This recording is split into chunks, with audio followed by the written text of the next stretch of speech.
Hello दोस्तों, आज हम लोग लेट कोड का प्रॉब्लम नंबर 283 सॉल्व करने वाले हैं, जो कि बेसिकली एरे बेस्ड है और इजी लेवल का क्वेश्चन है। और इसमें बेसिकली हमको टू पॉइंटर टेक्निक का यूज़ करना है ना। और मेन प्रॉब्लम क्या है कि एक एरे गिवन है और इस एरे में अपने को जो ज़ीरोज़ हैं, है ना, जैसे कि यहाँ पे इंडेक्स 0 पर एक ज़ीरो है, इंडेक्स 1 पर नहीं है, इंडेक्स सेकंड पर एक ज़ीरो है। तो इन ज़ीरोज़ को अपने को लास्ट में ट्रांसफ़र कर देना है, यानी कि हमारा जो आउटपुट होना चाहिए वो कुछ इस टाइप का दिखना चाहिए, जिसमें हमारा 1 रहेगा, 3 रहेगा, 12 रहेगा और लास्ट की मतलब ये जो स्टार्टिंग के ज़ीरो हैं और एक ये ज़ीरो है वो हमको लास्ट में होना चाहिए, है ना। तो चलिए देखते हैं इस प्रॉब्लम को हम कैसे सॉल्व करेंगे। तो बेसिकली इस प्रॉब्लम को हम टू पॉइंटर टेक्निक का यूज़ करेंगे।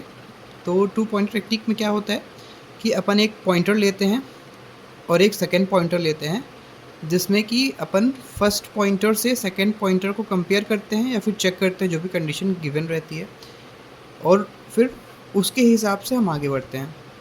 तो इस क्वेश्चन को सॉल्व करने का अप्रोच सिंपल सा है।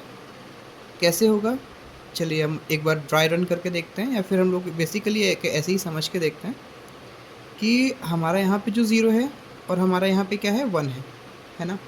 तो इसको कैसे से सॉल्व करेंगे अपन, नॉन ज़ीरो नाम का एक इंटीजर बनाएंगे अपन, है ना, जो कि बेसिकली ऐसा दिखेगा, इंट नॉन ज़ीरो पोस। हमारे पहला काउंटर होगा जो कि ज़ीरो से इनिशियलाइज रहेगा।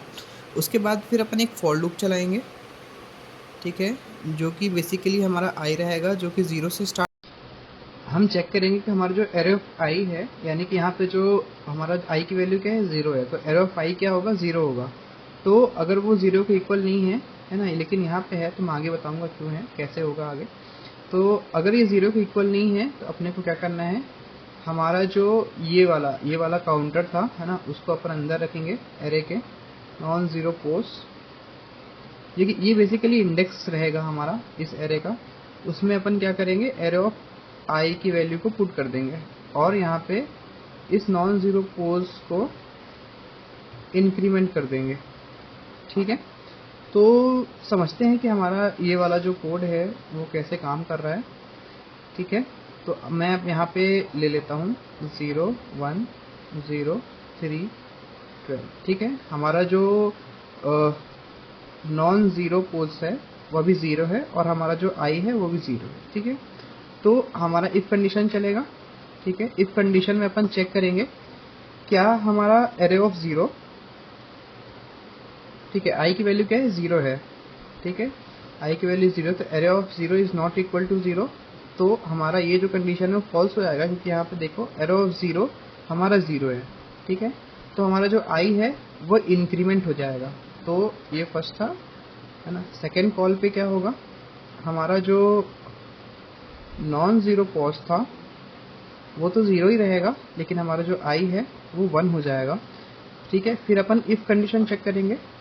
इफ कंडीशन चेक करेंगे तो एरे ऑफ आई जो है हमारा, ठीक है, एरे ऑफ आई क्या वो, या एरे ऑफ आई नहीं, हाँ, आई की वैल्यू क्या होगी, 1 होगी ना, तो 1 रखेंगे अपन वहाँ पे। अब चेक करेंगे कि हमारा 1 की जगह पे क्या है, 1 है ना, तो क्या वो 0 के इक्वल है, तो 0 के इक्वल नहीं है। तो अब ये वाली इफ कंडीशन चलेगी, ठीक है। तो ऑफ एरे ऑफ यहाँ पे क्या रहता है, नॉन ज़ीरो पोजीशन रहता है, जो कि मैंने ऊपर बताया हुआ था यहाँ पे, ठीक है, एक कंडीशन के अंदर पे।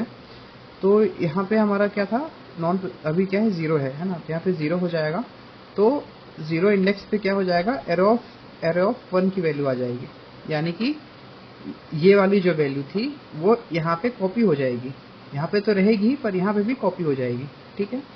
तो यहाँ पे अब वो क्या होगा, जो हमारा नॉन ज़ीरो पोजीशन है वो भी प्लस प्लस हो जाएगा, ठीक है। तो इस कंडीशन के बाद हमारा एरे कुछ इस तरह से दिखेगा, 1 1 0 3 एंड 12, ठीक है। हमारा जो नॉन ज़ीरो पोजीशन है वो यहाँ पे है, और अब हमारा आई जो है वो यहाँ पे आ जाएगा, ठीक है। यहाँ पे हमारा आई हो जाएगा, ये जे है और ये आई है, ठीक है। तो अब नेक्स्ट देखते हैं, अब थर्ड आइट्रेशन में क्या होगा। थर्ड आइट्रेशन में हमारा नॉन ज़ीरो पोजीशन क्या हो गया है, 1 हो गया है, ठीक है, और जो हमारा i था वो 2 हो गया है। तो जब यहाँ पे करेंगे तो हमारा इफ़ कंडीशन क्या होगा, इफ़ कंडीशन फिर से चेक करेगा कि क्या एरे ऑफ 2 0 के इक्वल है या नहीं है। तो देखते हैं i ऑफ 2 क्या 0 के इक्वल है। तो ये 0 इंडेक्स है, ये 1 है और ये 2 है। हाँ, तो ये हमारा 0 के इक्वल है, इसलिए यहाँ पे भी जो कंडीशन वो फॉल्स हो जाएगा और ये रन नहीं करेगा। ठीक है, तो यहाँ पे भी स्किप हो जाएगा। अब चलते हैं अपन फोर्थ आइट्रेशन की तरफ। यहाँ पे हमारा नॉन ज़ीरो पोजीशन 1 ही रहेगा और जो i है वो 3 हो जाएगा। ठीक है, यहाँ पे फिर से अपन चेक करेंगे कि क्या एरे ऑफ 3 0 के इक्वल है। ठीक है, अपन यहाँ पे देखते हैं तो 0 1 2 3, तो ये 0 के इक्वल है क्या, 0 के इक्वल नहीं है, है ना। तो इस कंडीशन के अंदर का कोड चलेगा और यहाँ पे हमारा जो एरे ऑफ नॉन पोजीशन था यानी कि फर्स्ट इंडेक्स पे था। ठीक है, फर्स्ट इंडेक्स में क्या हो जाएगा, एरे ऑफ थर्ड इंडेक्स की वैल्यू कॉपी हो जाएगी और हमारा जो नॉन ज़ीरो है पोजीशन वो प्लस प्लस हो जाएगा, यानी कि इंक्रीमेंट हो जाएगा। तो इसके बाद हमारा एरे कुछ इस तरह से दिखेगा, 1, यहाँ पे 3 आ जाएगा।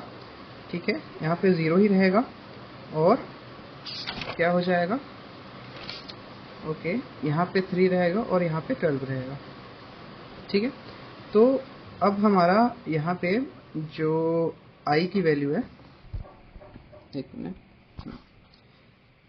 यहाँ पे हमारा जो j है वो यहाँ पे आ जाएगा और हमारा जो i है वो यहाँ पे आ जाएगा। ठीक है, तो अब हम अपना फिफ्थ आइट्रेशन में देखेंगे। तो फिफ्थ आइट्रेशन में नॉन ज़ीरो पोजीशन क्या हो जाएगा, 2 हो जाएगा और हमारा जो i है वो 4 हो जाएगा। पहले 3 था, अब 4 हो जाएगा। तो फिर से अपना इफ कंडीशन चलेगा, अपन फिर से चेक करेंगे कि क्या एरे ऑफ 4 जो है 0 के इक्वल है। ठीक है, तो हमारा 0 के इक्वल नहीं है। ठीक है, तो हमारे अंदर फिर से कोड चलेगा और यहाँ पे जो एरे ऑफ 3 की वैल्यू थी उसमें हमारा एरे ऑफ 4 की वैल्यू कॉपी हो जाएगी और यहाँ पे अपन क्या करेंगे, नॉन ज़ीरो पोजीशन को फिर से प्लस प्लस कर देंगे। ठीक है, तो अब अपन यहाँ पे इसके बाद जो हमारा वो है, ठीक है, इसके बाद जो हमारा एरे रहेगा वो कुछ इस टाइप से दिखेगा, 1 3 और हमारा ये जो एरे ऑफ 3 था, ठीक है, सॉरी एरे ऑफ 2 आएगा। यहाँ पे 2 पे अपन ने 4 की वैल्यू कॉपी की है, तो यहाँ पे क्या आ जाएगा, 12 हो जाएगा। ठीक है, और यहाँ पे 3 ही रहेगा और यहाँ पे 12 ही रहेगा। ओके, तो अपना जो नॉन ज़ीरो पोजीशन था इस आइट्रेशन के बाद क्या हो जाएगा, नॉन ज़ीरो पोजीशन की जो वैल्यू है वो हो जाएगी 3। ओके, और हमारा जो i है वो तो ओवर हो चुका है क्योंकि एरे डॉट लेंथ की वैल्यू पहुंच चुका है। ठीक है, तो यहाँ तक हमारा जो है, जो हमारे नॉन ज़ीरो पोजीशन थे वो तो एंड हो गए, लेकिन अब अपने को जो ज़ीरो है उनको यहाँ पे पहुँचाना है। ठीक है, लास्ट में उनको प्रिंट करवाना है। तो उसके लिए अपन क्या करेंगे, उसके लिए अपन एक और फॉर लूप लगाएंगे। ठीक है, जो कि i कहाँ से चलेगा, नॉन ज़ीरो पोजीशन से चलेगा। ठीक है, ये नॉन ज़ीरो पोजीशन से क्यों चलेगा मैं समझाता हूँ। ठीक है ना, तो नॉन ज़ीरो पोजीशन से चलेगा, ये कहाँ तक जाएगा, एरे डॉट लेंथ तक जाएगा। ठीक है, और i प्लस प्लस हो जाएगा। ठीक, तो बेसिकली इसमें क्या करेंगे अपन कि जो हमारा array of non zero position, ठीक है, यहाँ पे अपन क्या करेंगे, 0 को पुट कर देंगे, यानी कि array of non zero position पे जो एलिमेंट्स हैं वहाँ पे हम 0 पुट कर देंगे। ठीक है, और यहाँ से हमारा जो कोड है फॉर लूप का वो एंड हो जाएगा।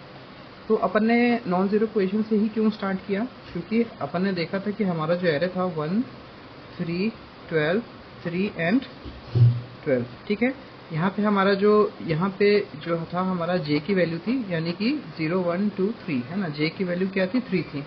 ठीक है, और हमारा यहीं तक जो एलिमेंट्स थे जो स्टार्टिंग के वो रखने थे और बाकी के एलिमेंट्स पे 0 रखना था। ठीक है, तो 0 रखने के लिए अपन क्या करेंगे, एक फॉर लूप चलाएंगे। फॉर लूप हमारा नॉन ज़ीरो पोजीशन यानी कि इंडेक्स नंबर 3 से स्टार्ट होगा। ठीक है, जो कि एरे डॉट लेंथ तक जाएगा और i प्लस प्लस करेंगे। और हमारा जो array of non zero position यानी कि पहले एरे ऑफ 3 पे, ठीक है, हमारा 0 हो जाएगा, और एरे ऑफ 4 पे जो है वो हमारा 0 हो जाएगा। अब जब 0 पुट हो जाएगा तो हमारा जो लास्ट में जो एरे बनेगा, ठीक है, एरे जो हमारा बनेगा वो रहेगा 1 3 12 एंड 0 एंड 0।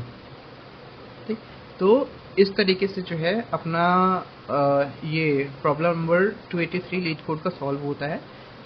ठीक है, अब मैं नेक्स्ट वीडियो में इसका जावा कोड दूंगा ताकि आपको और अच्छे से जो कोड है वो क्लियर हो सके।